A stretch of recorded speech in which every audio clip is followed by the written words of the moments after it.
Carmentary. We're back with another episode about tourism. On the 26th of this month, I guess, the Japan Tourism Agency announced that it has developed 20 cities, including Hokkaido's Niseko area and Kyoto, as a pioneering model to curb over-tourism. Quotations. Tourist pollution. Which affects residents' lives and the natural environment, such as littering due to large numbers of tourists. It was announced that he selected regions, residents, and tourism businesses will formulate plans and take countermeasures to battle the over-tourism. 20 other areas, including Oirase in Aomori, Hakone, Shirakawa. Hold on, I gotta drive. I can't read and drive at the same time. That's the problem with Carmentary. I've been listening to a lot of Bill Burr, the comedian, recently. So if I sound like Bill Burr, it's just, I'm sorry. I'm his style. Anyway, so yesterday I recorded and released an episode about the city of Kyoto banning tourists in certain areas, certain alleyways, narrow streets in the Gion district where the Maiko and the geisha live and work. So that was that big kind of story yesterday. Today on Google News, this story just suddenly pops up in my feed. The word that caught me first, it had in the title, tourist pollution. And I was like, tourist pollution? What exactly is tourist pollution? I just kind of guessed it was like garbage, you know, people like tourists can't find a garbage can, so they like throw stuff out. That's what, but it actually is referring to over tourism, too many tourists, and that is now, I guess, being called tourist pollution. Boy, that tourist pollution is really terrible down there. Yeah, man, there's a lot of tourist pollution in that place. I don't know. So it just strikes me as funny. I just kind of had to laugh because the Japan Tourism Agency is the government agency that spends millions and millions and millions and millions of yens every year to promote tourism. Their whole job is to spend money, market Japan to the world so that more people come, and when they arrive, they're then called tourists and they spend money. The whole goal is to get people to come, to spend money, to help out Japan, because it's not a manufacturing country anymore. It's struggling, it's got money problems, the economy's been bad for 30 years since the bubble burst, etc., etc. The only thing that's going to save Japan is tourism.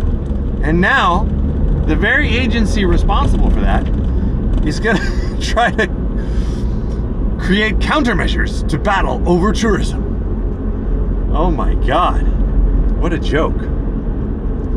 So, 20 cities around Japan that I guess what happens is, you know, people start complaining. At some point, the citizenry, you know, in the beginning it's like, oh, we need money, we need tourism, yeah, this is going to be great. And then they promote it, people start to show up.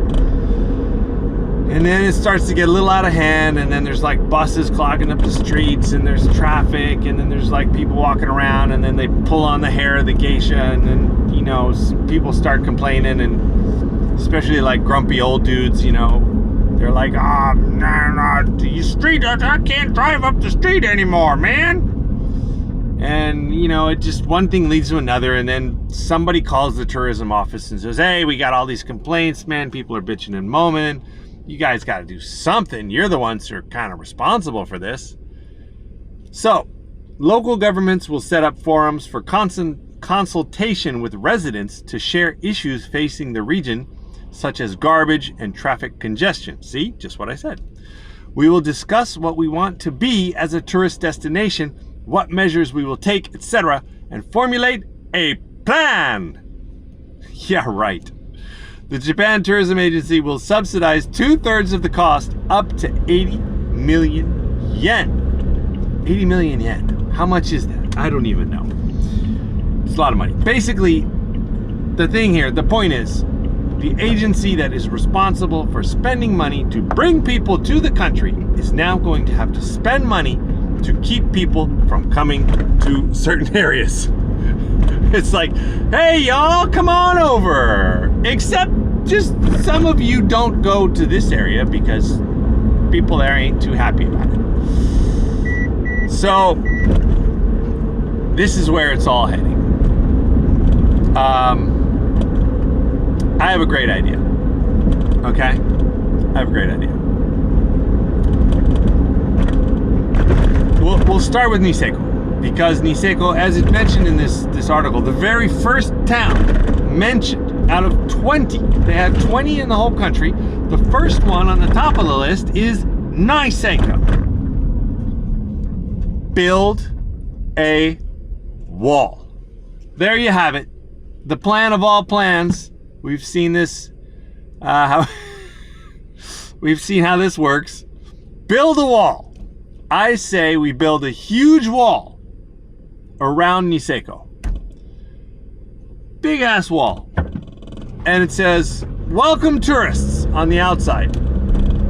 And below that in small print it says, go home tourists. Sorry, we built a wall. We're gonna keep you out. But then you can like cut small holes in the wall in like strategic sections.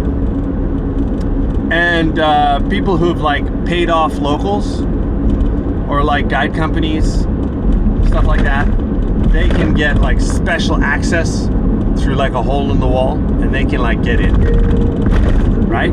So it's kind of like selective tourism. You know, if you know how to get through the hole in the wall, come on in. Or if you're like a long time local, you've got access because you know where the hole in the wall is. And then all the big tour groups in the buses and stuff like that, sorry, can't fit through the hole in the wall. It's just the way it is, man. We built a wall. Make Niseko great again. Build the wall. Build the wall. Build the wall. Well, I have a feeling there's going to be some pushback against my great plan here. But it seems like we're heading in these news stories. You know, they're popping up now, banning tourists in Kyoto, over tourism pollution. Where are we headed with all this? Is Japan going to become this sort of, you know, big tourist mecca? It's cheap, it's clean, it's great, people are friendly, except in certain areas where they bitch and moan and complain about tourism. But tourists, I don't even think they're going to notice that, you know?